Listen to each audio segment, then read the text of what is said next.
over the weekend, we got news that because of the win by Cortez Masto in Nevada, the Democratic Party will keep control of the Senate in this next term, which is absolutely good news and just re-bolsters the brutal letdown from the perspective of the GOP of the midterms. This was a rare occasion where the party that took over in the previous presidential election protected every single incumbent senator and gained, or has the opportunity, I should say, to gain a seat in Georgia. So now, of course, the Georgia Senate race is still very crucial, very important, but because of the win by both Mark Kelly and Cortez Masto, we are looking at a pretty good situation where the Democratic Party will keep control of the Senate, which is absolutely exciting. With that being said, lots of finger pointing is going on within the GOP of who is to blame for these losses. And we've seen a lot towards Trump, and we'll look later in today's show more about that. But right now, I want to talk about Ted Cruz feeling like this is in part Mitch McConnell's fault for not properly supporting some of these candidates. Of course, Mark Kelly beat Blake Masters in Arizona, and that's one of the races he highlights in this clip of his podcast I'm going to show you. Take a look. Missed opportunity, and I got to say it is hard to describe my feelings as anything other than rage right now.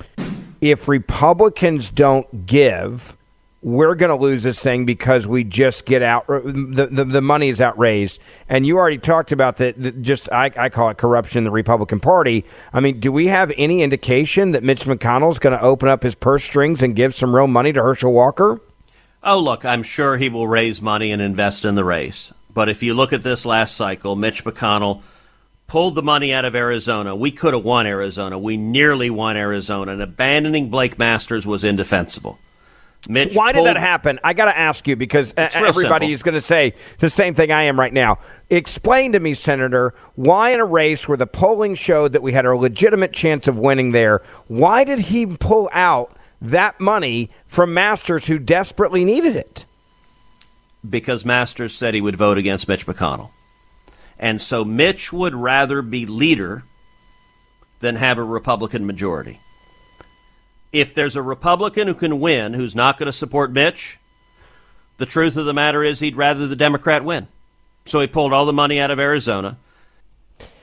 That's quite the accusation, and interesting kind of putting the blame there on Mitch McConnell's decisions in some of these races on who to support, who not to support.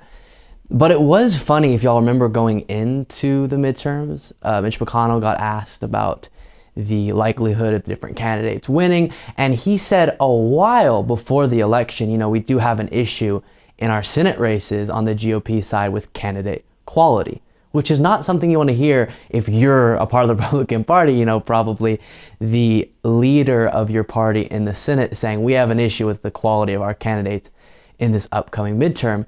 And that's exactly what we saw. In some of the races where more mainstream, if you want to call it that, Republican candidates were running, not as Trump adjacent or bonkers candidates, they actually did well. Brian Kemp in Georgia, and then of course Ron DeSantis. I don't think you could call him mainstream. He's also really, you know, a part of this new brand of Republicanism, but he definitely is different than Trump, and he did really well.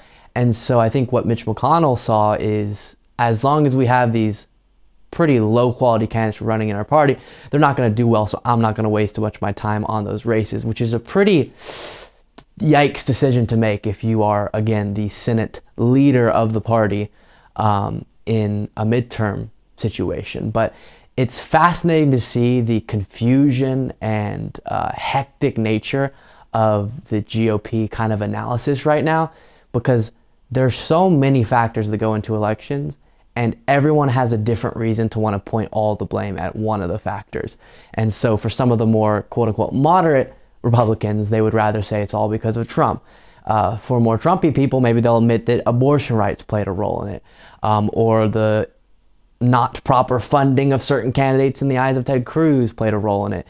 And I think it's kind of the combination of all these things, but you do have to recognize this radical MAGA Trump endorsed type ideology is not something that I think has general appeal, and I think that's what the midterms showed, because in a regular time, you would have expected a big swing towards the Republican direction, just because, like I said, a lot of times the party that won the White House, then the next midterm doesn't do so well, but instead the Democratic Party, as of now, has held on to the Senate, and the House is still up for grabs, even though it looks like it's probably definitely going to go to the Republican Party. Thank you so much for watching. If you want to be a part of what makes this show possible, plus get access to the full video version of the show hours before any of the clips are uploaded to YouTube, plus get access to an extra full show every Saturday that only members can see, you can do so by going to patreon.com/Luke Beasley. That's patreon.com/Luke Beasley, and there is a link in the description.